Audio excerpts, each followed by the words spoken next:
तुम्हारे पांव के नीचे कोई जमीन नहीं है, लेकिन कमाल है फिर भी तुम्हें यकीन नहीं है। इंडिया अलायंस की बैठक हो रही थी।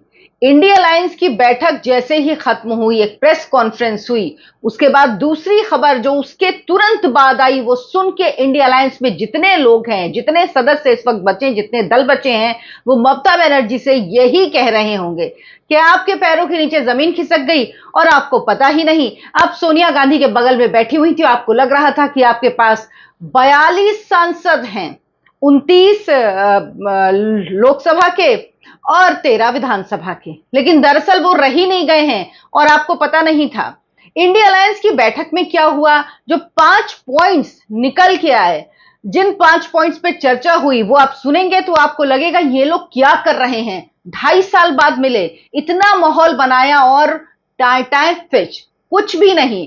कोई ऐसी ठोस बात, ऐसी ठोस चीज नहीं जिससे लगे वाकई ये दल एक हुआ है और अब कुछ करेगा। हालांकि वैसे भी ये सिर्फ भानुमति का कुनबा ही है, कहीं का ईंट कहीं का रोड़ा जोड़कर बनाया गया है।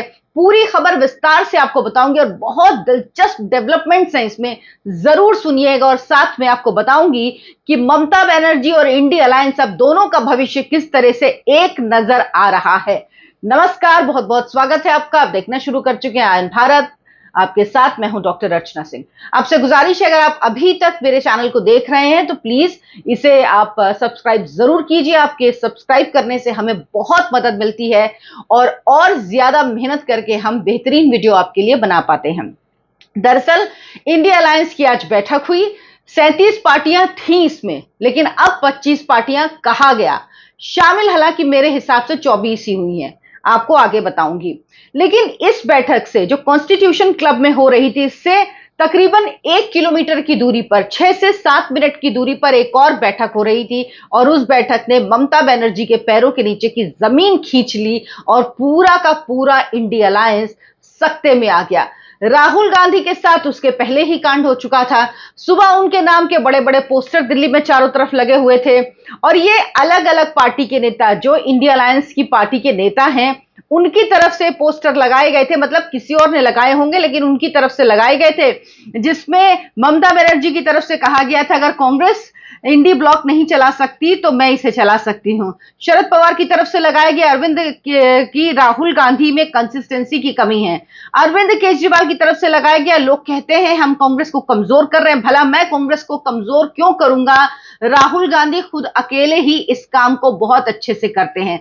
स्टालिन की तरफ से एक पोस्टर लगा, कांग्रेस के नेता उन लोगों की तरह है जो उन्हें जवाब दे वो और उनका साथ दे, जिस थाली में खाते हैं वो उसी में छेद करते हैं और जिसमें वो सफर कर रहे हैं उसी नाव में छेद कर देते हैं। इस तरह की बड़ी बड़ी फोटोज के साथ और ये सब लिखा गया था। लेकिन दरअसल इस बैठक में जो पार्टियां आई, उनमें कौन कौन सी पार्टियां थीं और कौन कौन सी पार्टियां नहीं थीं, ये मैं आपको बताऊंगी। जो जो पार्टियां इसमें शामिल हुई हैं, कांग्रेस जाहिर सी बात है, कांग्रेस से मल्लिकार्जुन खड़गे, राहुल गांधी, सोनिया गांधी भी थी और समाजवादी पार्टी अखिलेश यादव जो राहुल गांधी के एकदम बगल में बैठे थे। तृणमूल कांग्रेस ममता बनर्जी, अभिषेक बनर्जी दोनों थे। लेकिन दोनों के साथ क्या हुआ इस बैठक के दौरान आप सुनेंगे तो आप चौंक जाएंगे।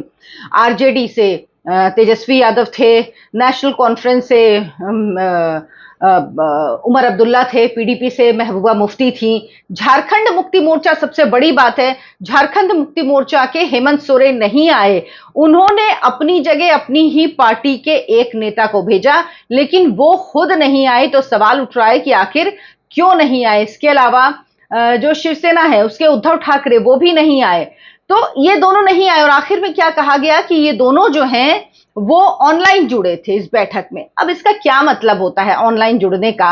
आप ये मान लीजिए कि ये लोग नहीं आए थे, ऑनलाइन जुड़ने का कोई कारण ही नजर नहीं आता और बाकी लेफ्ट पार्टी थी और छोटी छोटी कई पार्टी जुड़ी जिनका कोई खास वजूद नहीं है, आप ये कह सकते हैं। तो ये सब मिला के ये बैठक हो रही थी। बैठक के बाद जो 5 पॉइंट हुए, ममता बनर्जी की खबर में आऊंगी, लेकिन पहले ये जो 5 पॉइंट तय हुए हैं ये पॉइंट्स आपको बताती हूं। सबसे पहले तो ये समझिए कि बैठक का एजेंडा होता है, इस बैठक का कोई एजेंडा नहीं था। बैठक में जाने से पहले जब अखिलेश यादव से पूछा गया कि बैठक का एजेंडा क्या है, तो उन्होंने कहा कि बैठक का एजेंडा बैठक में जाएंगे तब पता चलेगा। मतलब उनको बैठक का एजेंडा ही पता नहीं था, यानी बैठक का एजेंडा ही बताया नहीं गया था, क्लियर नहीं हुआ था। अब उसके बाद क्या हुआ, अखिलेश यादव ने कहा what the agenda will be can be decided only after we arrive there, जब मीटिंग में पहुंचेंगे तब एजेंडा डिसाइड होगा। बंधु राज मस्ट बी फॉर्म्ड, और ये एक ट्रू एफर्ट होगा। बंधु राज मतलब भाई बंधु वाला। भाई बंधु वाला तो जब उत्तर प्रदेश में आता है तो अखिलेश यादव को याद नहीं रहता, तो यहीं से समझ में आया कि कोई इस बैठक का एजेंडा नहीं था।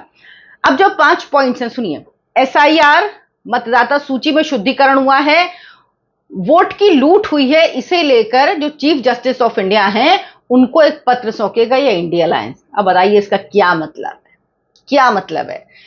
क्या राष्ट्रपति हैं जो आप ज्ञापन देने जा रहे हैं, गवर्नर हैं जिनको आप ज्ञापन देने जा रहे हैं? कोर्ट इस तरह से नहीं, सीजीआई कोई अथॉरिटी नहीं है कि वो ये तय कर देंगे आपने उनको लेटर दिया और उन्होंने किसी नहीं। सीजीआई जब उस चेयर पे बैठते हैं तो वो सीजीआई होते हैं, वो सीजीआई रहते हैं, जाहिर सी बात है उनका पद है, लेकिन वो फैसले करने के लिए सीजीआई हैं। वो घर में बैठ के अपने दफ्तर में बैठ के आदेश जारी करने के लिए सीजीआई नहीं होता है। और वो जब अपनी चेयर पे बैठे थे, जब बेंच सुन रही थी एसआईआर का मामला, तो क्लियर कर दिया कि भाई ये चुनाव आयोग का अधिकार है और कोई वोट चोरी नहीं हो रही है। आप लोग ये साबित ही नहीं कर पाए कहीं पे, लेकिन अब ये लेटर लिखेंगे। अब सोचिए ये कितना फुस आइडिया है ये, और ये दिखाता है कि ये कितने नेता जो है कितने कामचोर नेता हैं, जो मेहनत करना नहीं जानते हैं, जो जनता के बीच जाना नहीं जानते। इसीलिए 5 पॉइंट्स ऐसे हैं कि जिनमें 2 पॉइंट तो आपको लगेगा ये काहे के पॉइंट है। दूसरा पॉइंट सुनिए, धर्मेंद्र प्रधान का रेजिग्नेशन। चलिए समझ में आता है, ये धर्मेंद्र प्रधान को तुरंत रेजिग्नेशन देना चाहिए। ये इन्होंने एक एजेंडा पास किया अपना और कहा कि जो नीट और सीबीएसई में हुआ उसकी वजह से देना चाहिए, ठीक बात है, लेकिन इसके लिए आप करेंगे कि आपने ये नहीं बताया। आपके जो 25 दल शामिल हुए हैं, आपके हिसाब से, मेरे हिसाब से 24 हुए हैं, क्योंकि हेमंत सोरेन ने अपना नुमाइंदा भेजा था, उद्धव ठाकरे ने तो ना अपने बेटे को भेजा आदित्य ठाकरे को, ना संजय राउत आए। क्यों नहीं आए भाई? ये भी बात बड़ी है कि ये लोग क्यों नहीं आए। अगर उद्धव ठाकरे खुद नहीं आ सकते थे तो इनमें से तो कोई आ सकता था, लेकिन नहीं आए। खैर कुछ नहीं, आप लोग करेंगे क्या? ये कोई इनके पास रोड मैप नहीं है, लेकिन धर्मेंद्र प्रधान को इस्तीफा देना चाहिए। हम अपने अपने ये सब जाएंगे सोशल मीडिया, अपने प्लेटफॉर्म पे, एक्स पे आप देखिए कि सब पोस्ट कर देंगे इस्तीफा देना चाहिए। फिर उसके बाद एक नैरेटिव चलाएंगे, एक पोस्ट करते रहेंगे, बस इनका काम हो गया, ये वो नेता रह गए। यूनियन गवर्नमेंट को यानी मोदी सरकार को तुरंत ऑल पार्टी मीटिंग बुलानी चाहिए। तीसरा जो उनका पॉइंट है, जो देश में इकोनॉमिक सिचुएशन है, जो प्राइस राइज है, जो बेरोजगारी है, जो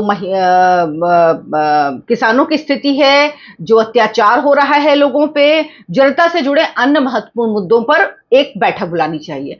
आप लोग क्या कर रहे हैं भाई? मैं ये पूछ रही हूं, आप क्या करेंगे इसमें? आपके करने का क्या है? इन तीनों पॉइंट्स में बताइए। एक लेटर लिखेंगे सीजीआई को, एक धर्मेंद्र प्रधान इस्तीफा दे दे, और एक ये यूनियन गवर्नमेंट एक मीटिंग बुलाए।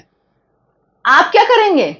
आप दूसरों को बता रहे हैं वो क्या करेंगे, आप क्या करेंगे भाई? एज अ इंडी अलायंस आप क्या करेंगे? इस सवाल का जवाब इसमें नहीं मिला। और दो सुनिए, ये इनको बोलते भी शर्म नहीं आती कि चौथा पॉइंट है, हम हर 2 महीने में मिलेंगे और अब अगली मीटिंग हैदराबाद में होगी। ये चौथा पॉइंट है, इसमें काम की बात कहां है भाई? आप 2 महीने में मीटिंग करेंगे, 6 महीने में करेंगे, 1 महीने में करेंगे, 15, आप करिए ना। आप टैग बता दीजिए इस तारीख को मीटिंग होगी, बात खत्म। ये आपके पॉइंट्स में, क्योंकि बताते क्या, कुछ हुआ ही नहीं उस बैठक में।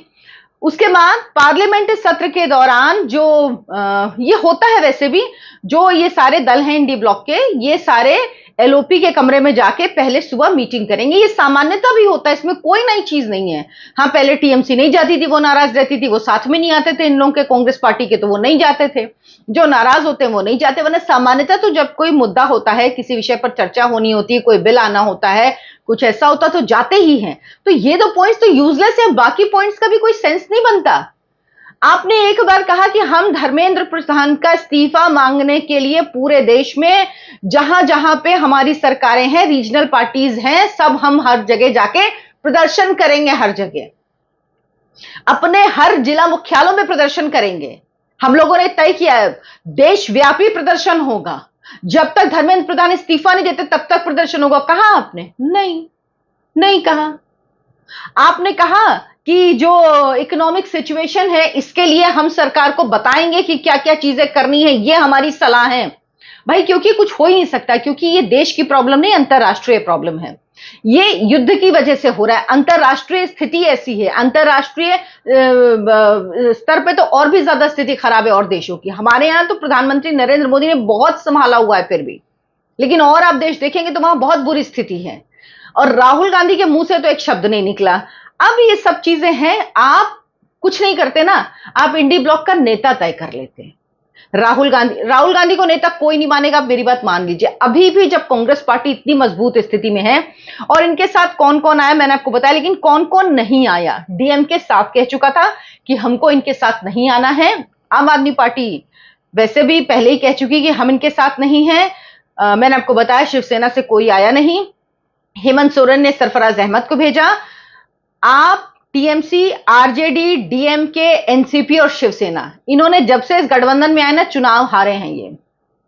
ये चुनाव हारे, फैक्ट है, आप चेक करिए, ये चुनाव हारे हैं।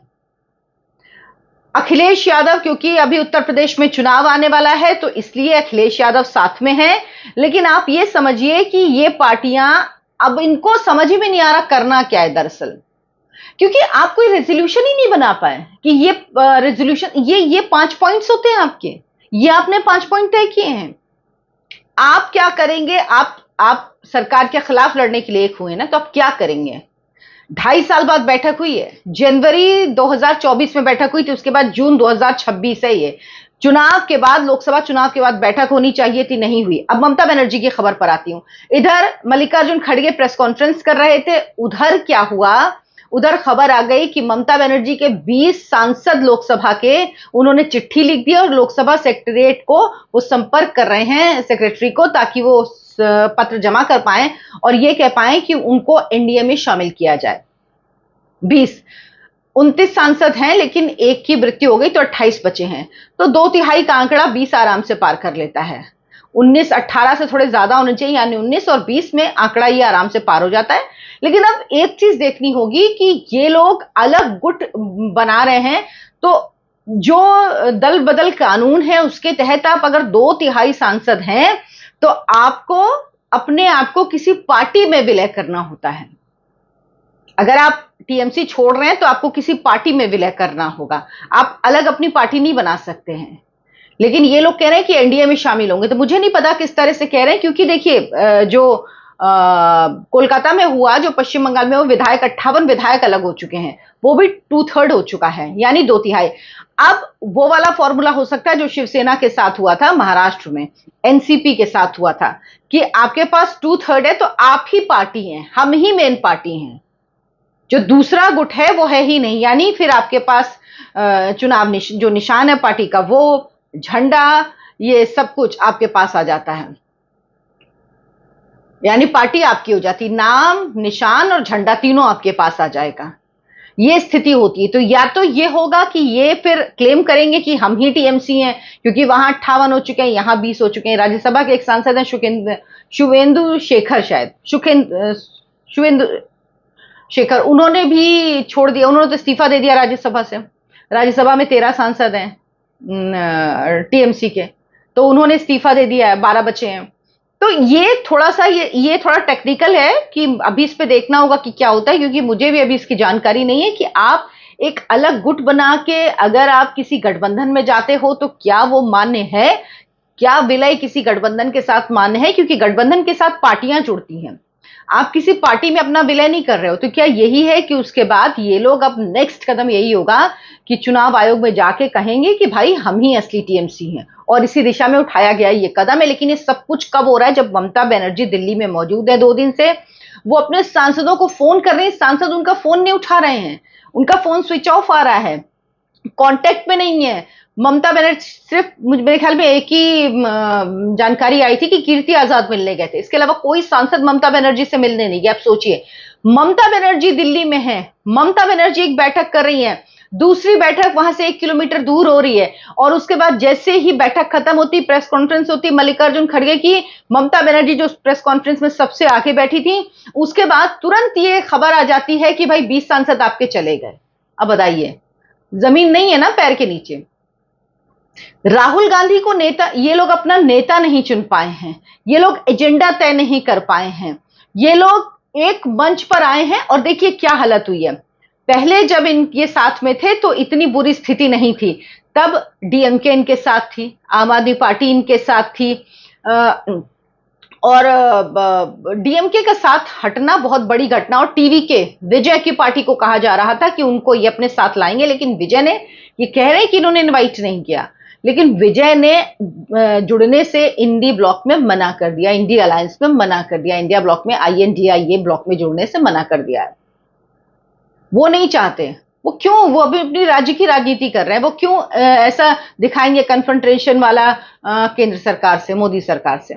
तो विजय ने मना कर दिया, विजय आए नहीं इनके साथ। यानी इनके पास तमिलनाडु का कोई रिप्रेजेंटेशन नहीं है। वैसे छोटी मोटी पार्टियों की बात अलग है, वैसे कोई तमिलनाडु का रिप्रेजेंटेशन नहीं है।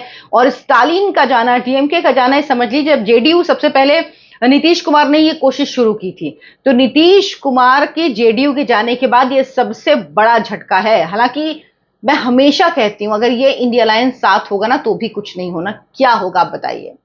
जो बैठे हुए थे सामने उनकी बात कर लेते हैं। चलिए, अखिलेश यादव हैं, अखिलेश यादव और कांग्रेस साथ में, ठीक है, लेकिन इंडिया अलायंस की ममता बनर्जी का क्या है? अखिलेश यादव के उत्तर प्रदेश में एक वोट मिलेगा ममता बनर्जी के नाम पे? या अखिलेश यादव जब गए थे ममता बनर्जी का प्रचार करना, क्या ममता बनर्जी को एक वोट मिल गया था अखिलेश के नाम से? महबूबा मुफ्ती क्या यूपी में आएंगी तो उनको नाम पे एक वोट पड़ेगा? बल्कि वोट कट जाएंगे अखिलेश यादव के, इसलिए अखिलेश यादव बुलाएंगे नहीं उनको कभी भी।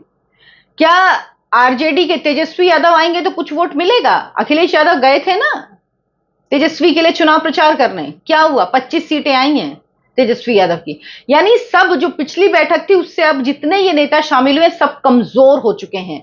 ममता बनर्जी के पास तो ऐसा लगता उनके जो 4-5 सांसद हैं, उनके भतीजे अभिषेक बैनर्जी, डोला बनर्जी और श्यानी घोष, और इसके अलावा डेरेक ओब्रायन और कुणाल घोष, इन 5-6 लोगों के अलावा शायद कोई बचेगा ही नहीं सांसद। लोकसभा और राज्यसभा दोनों की बात कर रही हूं, 6-7-8 जो भी बचे उनके पास, इससे ज्यादा संख्या नहीं बचने वाली। तो उनके पास तो पार्टी ही नहीं रहेगी, फिर ये लोग करेंगे क्या? तो ये फूके पटाखों का एक जमावड़ा था जो आए, टाइम पास किया। ममता बनर्जी आई, अरविंद केजरीवाल से मिलने गई, बुके दिया। अब इनमें बड़ी इंटरेस्टिंग चीज थी, मैंने पोस्ट भी किया अपने एक्स पे, आप चाहे तो देख सकते हैं जाके। समानता बताइए इनमें। पहली समानता, दोनों 3 बार मुख्यमंत्री बने। दूसरी समानता, दोनों की पार्टी बुरी तरह चुनाव हारी। तीसरी समानता, दोनों विधायक भी नहीं रहे, अपना ही चुनाव हार गए। चौथी समानता, दोनों को बीजेपी ने हराया, भारी बहुमत से अपनी सरकार बनाई। मतलब ये स्थिति है इनकी, और दोनों में जो उनका अहंकार था वो आसमान में चला गया था। ये बात बिल्कुल सही है। तो अब ये देखिए कि इसमें क्या होता है। और शुभेंदु अधिकारी दिल्ली आए थे जब इंडिया अलायंस की बैठक चल रही थी। भूपेंद्र यादव जो पश्चिम बंगाल के प्रभारी रहे हैं, उनके घर में बैठक हो रही थी। ये सांसद टीएमसी के मौजूद थे, 12 सांसद उस वक्त वहां पे थे। फोटो भी आई, उसकी तस्वीर आई, और शुभेंदु अधिकारी खुद उस बैठक में थे। वो डायरेक्ट एयरपोर्ट से भूपेंद्र यादव के घर पहुंचे, तभी तय हो गया था कि अगर फोटो आई है, इतना खुलेआम सब कुछ हो रहा है, तो सब तय, सब फाइनल हो चुका है। सिर्फ औपचारिकता बची और वो अब हो रहा है, और वही हुआ। जैसे ही मतलब ये था कि आप इधर बैठक करिए, उधर हम आपको चोट देंगे। ऐसा दर्द तो नहीं देना चाहिए ना किसी को, तो गलत बात है भाई, ऐसे नहीं करते, इतना नहीं। ममता दीदी ने माना बहुत बुरा किया। अभी जहांगीर खान, वो पुष्पा, वो पकड़ा गया, नेपाल बॉर्डर भाग रहा था, उसको पकड़ लिया। उसके बाद क्या हुआ? उसके घर में, उसके दफ्तर में तोड़फोड़ कर रहे हैं लोग। मतलब लोग कितना परेशान है। मदन मित्रा जो भगवान राम को पता नहीं क्या क्या बता रहे थे, वो अब कह रहे हैं कि वो राम जी का लॉकेट पहनते हैं। अब बदल जाते हैं लोग, क्या कर सकते हैं। उद्धव ठाकरे आई नहीं, 2.5 साल बाद मीटिंग हुई, तब भी कांग्रेस से पहले ही जो लेफ्ट पार्टीज हैं वो नाराज हैं। पहले ही जो इनके महासचिव हैं, उन्होंने कहा था, सीपीएम के महासचिव ने कहा था कि कांग्रेस पार्टी जिस तरह से कर रही है, सीपीएम एमए बेबी है, उन्होंने कहा था, मल्लिकार्जुन खड़गे को पत्र लिखा था, तो उन्होंने कहा था कि राहुल गांधी, प्रियंका वाड्रा और खुद मल्लिकार्जुन खड़गे जब केरल में चुनाव प्रचार कर रहे थे, तो उन्होंने कहा था सीपीएम और बीजेपी की मिली भगत है, तभी पिनराई विजयन के यहाँ ईडी की रेड नहीं पड़ती। तो उन्होंने कहा आप किस तरह से ये करेंगे, साथ लेके चलेंगे भाई आप जो। और क्या कह रहे हैं कि कांग्रेस का रवैया, दृष्टिकोण और व्यवहार को लेकर उनकी पार्टी को गंभीर आपत्ति है। राहुल गांधी और मल्लिकार्जुन खड़गे विपक्ष के नेता और संसद में वाम दलों के समर्थन के कारण इस भूमिका में हैं। ये भी बता रहे हैं कि भाई अब हमारी वजह से है, पता नहीं इसका क्या मतलब है, मैं नहीं समझ पाई, लेकिन वो ये कह रहे हैं सीपीएम नाराज, डीएमके आया नहीं, वो तो छोड़ ही दिया इनको, जेएमएम नाराज जो इन्होंने बिना बताए वहां पर राज्यसभा की एक सीट में अपना उम्मीदवार उतार दिया है ना, शिवसेना आई नहीं, तो क्या है ये इंडिया अलायंस, और उसके बावजूद भी ऐसा झटका। सोच रहे होंगे काश ना ही करते, इतना भी प्रॉब्लम ठीक नहीं है। तो इंडिया अलायंस का क्या होगा ये देखिए, और इनकी बैठक में जो पॉइंट्स आए, मतलब यकीन में बदल गया मेरा, जो थोड़ा सा डाउट था मुझे वो यकीन हो गया कि ना ना कुछ नहीं हो सकता इनका। ये इंडिया अलायंस सुपर फ्लॉप था, सुपर फ्लॉप है, सुपर फ्लॉप रहेगा। राहुल गांधी को नेता बनाना चाहती है कांग्रेस और दल स्वीकार नहीं कर रहे हैं। दिक्कत यह है, यहां पर दिक्कत फंसी हुई है और यह दिक्कत चलती रहेगी। और सबसे पहले अगर कुछ करना है ना, सबसे पहला काम क्या है, नेता चुनना और कॉमन मिनिमम प्रोग्राम बनाना। ये दो काम जब तक ये लोग नहीं करेंगे ना, तब तक ये इनका इंडिया अलायंस इसी तरह से घिसता रहेगा, कुछ नहीं होगा, नाम का होगा, आएंगे खाएंगे पिएंगे बैठेंगे और चले जाएंगे। आप क्या सोचते हैं मुझे कमेंट करके जरूर बताइएगा। बड़ा इंटरेस्टिंग डेवलपमेंट हुआ है आज, तो आप कमेंट जरूर करिए, क्योंकि आपके कमेंट से मुझे भी खबर को समझने में मदद मिलती है। बहुत बहुत धन्यवाद आपका इस वीडियो को देखने के लिए, और सब्सक्राइब जरूर कीजिए, वीडियो को लाइक कीजिए, शेयर कीजिए, ज्यादा से ज्यादा लोगों तक पहुंचाइए। धन्यवाद, नमस्कार।